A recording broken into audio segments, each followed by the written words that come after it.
मुझे मालूम है कि आप चाहते हैं कि कांग्रेस संगठित, सम्मिलित, सशक्त रहे और क्योंकि एक सशक्त कांग्रेस ही देश के लिए ज़रूरी है। आपने शायद पूरी बात सुनी नहीं, या तो वेणुगोपाल जी की और दिग्विजय जी की, या शायद आपका ध्यान टेलीफोन में था, मैं देख रहा था उस समय, क्योंकि उन्होंने बाकायदा ये कहा कि कांग्रेस कार्य समिति ने ये कार्यक्रम अप्रूव किया है और कांग्रेस कार्य समिति हमारी highest policy decision making body है। ये कांग्रेस पार्टी का कार्यक्रम है। अखिल भारतीय कांग्रेस कमेटी के संगठन महासचिव द्वारा आदरणीय दिग्विजय जी और समिति के सम्मानित सदस्यों से व्यापक चर्चा के बाद ये कार्यक्रम जारी किया गया है और प्रेस विज्ञप्ति जो हिंदी और अंग्रेजी में हम आपको दे रहे हैं उसमें इसकी तफसील शामिल है। और जैनेंद्र जी, मैं केवल आपके सवाल में एक और जोड़ना चाहूँगा। शायद हम ये भूल जाते हैं सारे मित्र कि पेट्रोल और डीजल में 85% कंपोनेंट केंद्रीय एक्साइज का है। जब आदरणीय केसी वेणुगोपाल जी बता रहे थे, मैं फिर आपका ध्यान आकर्षित करूंगा, हालांकि शायद हम सैकड़ों बार ये बात बता चुके। कांग्रेस ने 2014 में जब सत्ता छोड़ी तो डीजल पर केंद्रीय एक्साइज शुल्क 3 रुपया 56 पैसे लीटर था।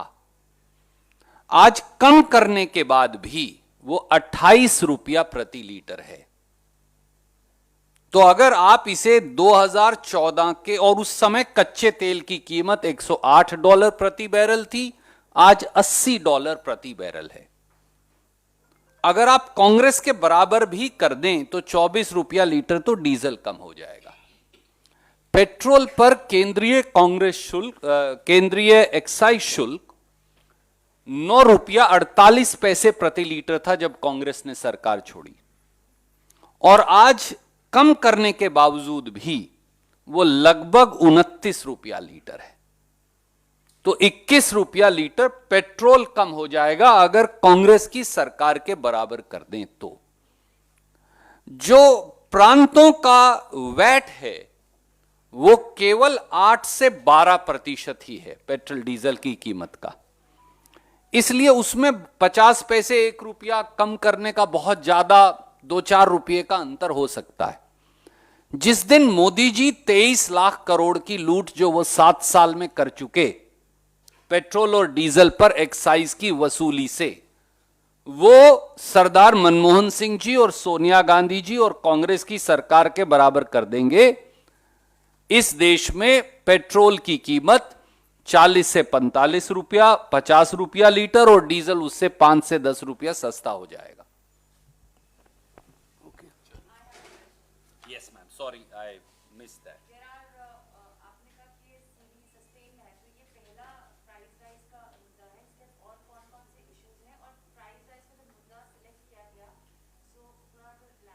Vijay ji will take that question because I have already, in fact, both of us, Venugopal ji and I both have conveyed.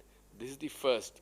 We'll take up unemployment, the kisan, the labor, and selling of assets. All that will be a part of this program. Okay. Last question, Mohin ji. Sir, मेरा सवाल ये है कि Rafale को लेकर लगातार दस्तावेजी खुलासे हो रहे हैं। भारतीय जनता पार्टी भी खुलासा कर रही है, आप भी कर रहे हैं। भारतीय जनता पार्टी ने एक नया आरोप आप लोगों के ऊपर लगाया कि 2007 से लेकर 2012 तक आज दिस प्रोग्राम इसमें कमीशन ली गई है। किस तरीके से देखते हैं बीजेपी की इन आरोपों को? yesterday we have done.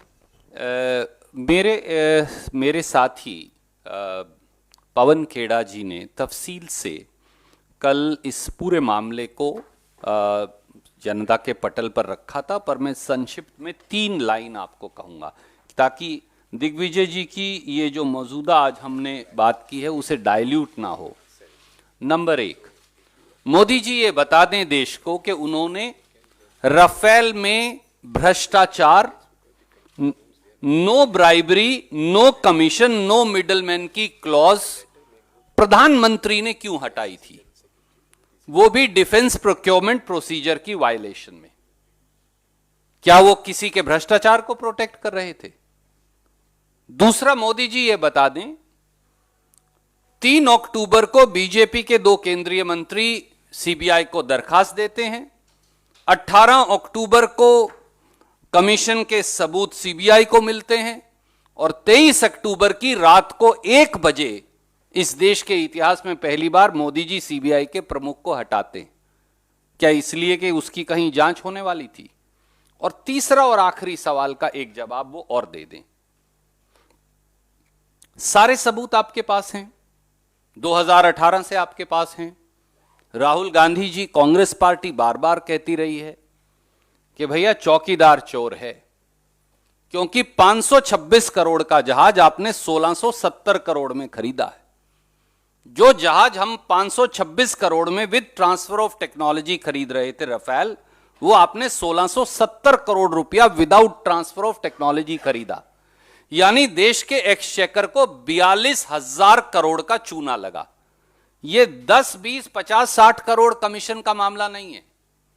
किसने कमीशन खाया, किसने लिया, किसने दिया, ये तो मालूम है। लिया किसने सरकार में, तो उसका नाम तो जांच से ही पता चलेगा। जांच से क्यों भाग रहे हैं? धन्यवाद।